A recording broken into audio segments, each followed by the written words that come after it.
Je sais pas pourquoi ils nous les enlèvent, on les a même pas dans les classes. Si on a besoin de faire des appels importants, qu'est-ce qu'on fait? Ou bien si on reçoit des messages, admettons, ma mère est à l'hôpital, qu'est-ce que je fais pour le savoir? Moi, j'ai besoin d'appeler quelqu'un, il faut que je l'appelle. Les téléphones de l'école vont être remplis. Il n'y a pas grand monde qui vont respecter ce règlement-là. S'ils peuvent pas le savoir si c'est ton téléphone ou pas. Je pense que c'est vraiment abusé. Parce que moi, premièrement, la musique, ça m'aide à me détendre. Ça m'aide à déstresser avant les examens. Allez-vous respecter la règle? Non. Bonjour, bonsoir. Bienvenue sur la chaîne de l'immigration et de l'entrepreneuriat.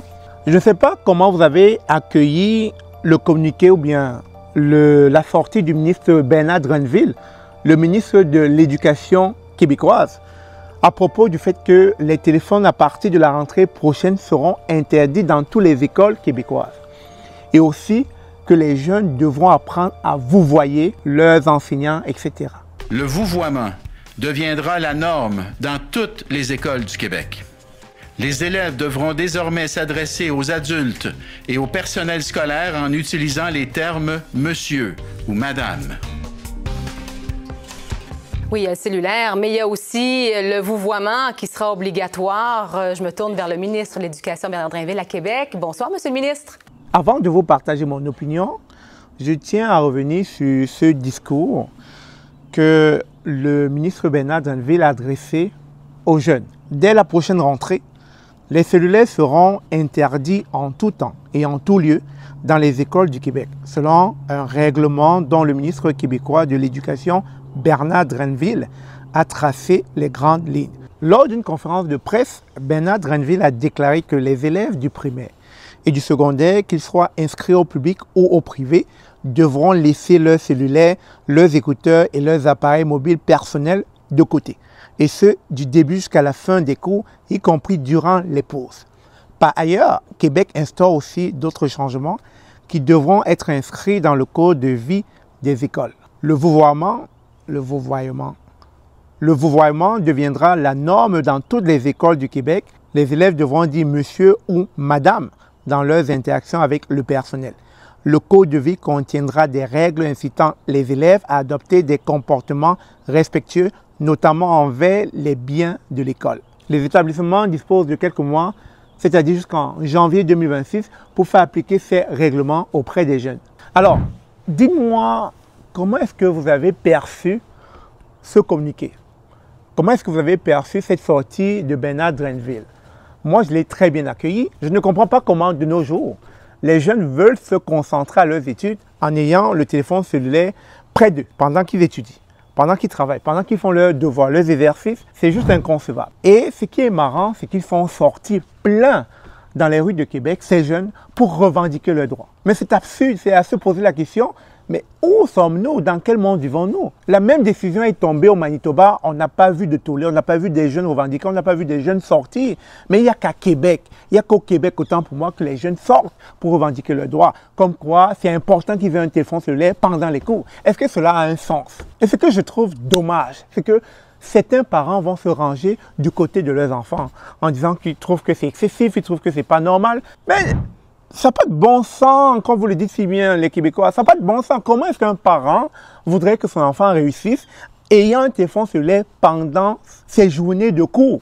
C'est juste inconcevable, ça ne marche pas. Je m'adresse à 3 parents là, qui me regardent en ce moment. Comment est-ce que tu voudrais que ton enfant réussisse en ayant un téléphone à côté de lui durant les périodes d'école? Jusqu'à appuyer l'argumentaire qu'on ne peut pas émettre comme ça un règlement sans pour autant avoir consulté ces jeunes. On vit dans quel monde, my God? Donc maintenant, pour prendre des décisions qui vont être favorables aux jeunes, on doit les consulter. Je vais vous dire quelque chose. Nous vivons de plus en plus dans une société qui facilite trop la vie à nos jeunes.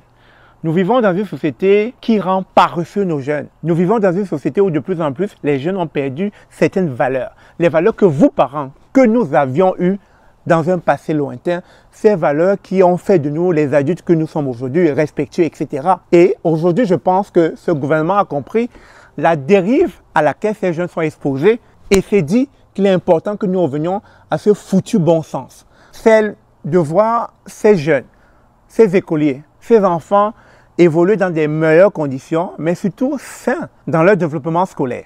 Parce qu'aujourd'hui, que vous le voulez ou pas, le téléphone est une grosse distraction. Pas seulement dans la vie d'un étudiant, mais aussi au volant d'une voiture, on peut voir les catastrophes que cela peut engendrer.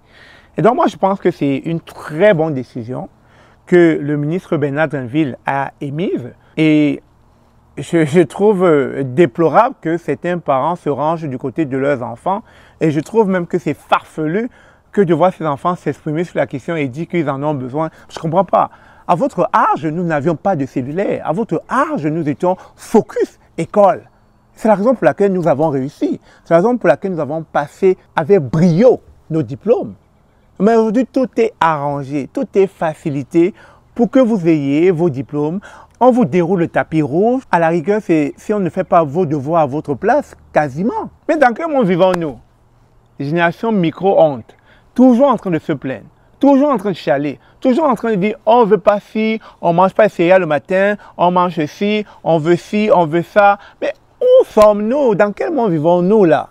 Et c'est comme ça qu'on finit par perdre le contrôle auprès de ces enfants, de ces jeunes, parce qu'ils ont fini par prendre avantage sur nos parents, parce qu'on est impuissants. Impuissants aussi parce que le gouvernement y est pour beaucoup dans ces dérives-là, parce qu'on ne peut pas prendre des décisions. Du moment où on commence à être trop imposant à la maison, aussitôt, le gouvernement réagit. À un moment donné, on est donc contraint de laisser faire, de laisser l'enfant faire. Et à un moment donné, à force de le laisser faire, il finit par trop en faire. Avant de vous laisser sur la vidéo où on voit des enfants se plaindre, ça me fait rire. Dites-moi dans les commentaires qu'est-ce que vous en pensez. Est-ce que selon vous, c'est une très bonne décision du ministre Bernard Drinville? Est-ce que vous pensez que les enfants ont raison de se plaindre, de manifester dans les rues pour l'usage contre cette volonté politique? Dites-moi dans les commentaires qu'est-ce que vous en pensez. Mais pour ma part, ça reste une très bonne décision. Les enfants doivent apprendre à respecter leurs aînés. C'est comme ça et ça ne se discute pas. Cette mesure était attendue dans le secteur de l'enseignement. Un sondage de la Fédération des syndicats de l'enseignement indiquait que plus du 3/4 des répondants étaient favorables à l'interdiction du cellulaire. Des questions demeurent quand même. Qu'est-ce qui arrivera pour l'apprentissage si certains élèves avaient besoin d'appareils hors des cours pour poursuivre leur apprentissage? Le syndicat de l'enseignement des Vieilles-Forges se demande si des fonds supplémentaires seront alloués. Le syndicat espère aussi que les parents mettront l'épaule à la roue en dehors des heures de classe pour montrer l'exemple. Pour le directeur de l'école Chavigny à Trois-Rivières, beaucoup de questions demeurent. Cette mesure était demandée par les enseignants, mais comment l'appliquer et comment s'assurer que 2000 élèves n'utilisent pas leur téléphone cellulaire sur les terrains de l'école? Ça ne sera pas si simple. Il va falloir s'asseoir ensemble, puis suite aux balises qui vont nous arriver, regarder comment on va l'appliquer, nous, comme école. Ici, on est 2000 élèves. Les élèves ont la possibilité d'entrer dans notre école par 4 ou 5 endroits différents. Donc, ça va être une mise en place qui va devoir être réfléchie. Le 3/4 du personnel enseignant n'a pas de problème avec ça. Mais en même temps, ce qu'il faut dire aussi, c'est qu'on vit dans le monde d'aujourd'hui. Fait que l'utilisation du numérique en classe pour les apprentissages est toujours important. Chez les jeunes que j'ai rencontrés aujourd'hui, plusieurs n'étaient pas au courant. Ils croient que ça n'aura probablement pas d'impact sur l'intimidation parce que les jeunes se connecteront le matin ou le soir. Ils ont quand même des questionnements et certaines craintes. Je pense que c'est pas pratique parce que la plupart du temps, on regarde notre horaire là-dessus, l'heure, va être en retard au cours. Je sais pas pourquoi ils nous les enlèvent, on les a même pas dans les classes. Si on a besoin de faire des appels importants, qu'est-ce qu'on fait? Ou bien si on reçoit des messages, admettons, ma mère est à l'hôpital, qu'est-ce que je fais pour le savoir? Moi, j'ai besoin d'appeler quelqu'un, il faut que je l'appelle. Les téléphones de l'école vont être remplis. Il n'y a pas grand monde qui vont respecter ce règlement-là. S'ils ne peuvent pas savoir si c'est ton téléphone ou pas. Je pense que c'est vraiment abusé. Parce que moi, premièrement, la musique, ça m'aide à me détendre. Ça m'aide à déstresser avant les examens. Allez-vous respecter la règle? Non. Je vais le cacher dans ma brassière, là, m'écouter ma petite musique, là.